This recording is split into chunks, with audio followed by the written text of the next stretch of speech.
Super prime net 9 ನಲ್ಲಿ ಸ್ವಾಗತ. ನಾನು ಹರಿಪ್ರಸಾದ್. ಇವತ್ತಿನ ಪ್ರಮುಖ ಸುದ್ದಿಗಳನ್ನು ನಿಮಗೆ ಸೂಪರ್ ಪ್ರೈಮ್ ನೆಟ್ 9 ನಲ್ಲಿ ತೋರಿಸ್ತಾ ಹೋಗ್ತೀನಿ. ಅದಕ್ಕಿಂತ ಮುಂಚಿತವಾಗಿ ಹೆಡ್ಲೈನ್ಸ್ ಅನ್ನು ನೋಡೋಣ.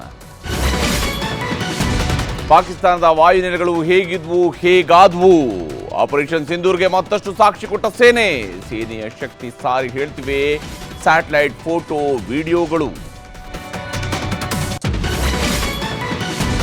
ಸೇನಾ ಬತ್ತಳಿಕೆ ಸೇರಿದ ಆಧುನಿಕ ಶತ್ರು ಸಂಹಾರ ಕ್ಷಿಪಣಿಗಳು. ಭಾರ್ಗವಾಸ್ತ್ರ, ಆಕಾಶ್ ತೀರ್ ಯಶಸ್ವಿ ಪರೀಕ್ಷೆ. ಮೇಡ್ ಇನ್ ಇಂಡಿಯಾಕ್ಕೆ ವಿದೇಶಿಗರಿಂದಲೂ ಬಹುಪರಾಕ್.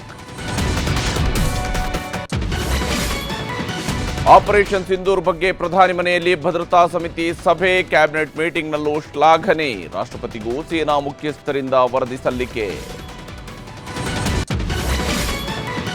ಗಡಿಯಲ್ಲಿ ಉಗ್ರರಿಗಾಗಿ ಸೇನೆಯಿಂದ ಹುಡುಕಾಟ. ಶೋಫಿಯಾನ್ ಉಗ್ರರ ಮನೆಗಳಲ್ಲಿ ಶಸ್ತ್ರಾಸ್ತ್ರಗಳು ವಶ.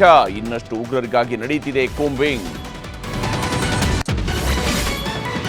ರಾಜ್ಯದಲ್ಲಿ ಚುರುಕಾದ ಮುಂಗಾರು ಪೂರ್ವ ಮಳೆ. ಕರಾವಳಿ ಜಿಲ್ಲೆಗಳಿಗೆ ನಾಳೆ ಆರೆಂಜ್ ಅಲರ್ಟ್. ಬೆಂಗಳೂರು ಸೇರಿ ಎಲ್ಲಾ ಕಡೆ ಹಳದಿ ಎಚ್ಚರಿಕೆ.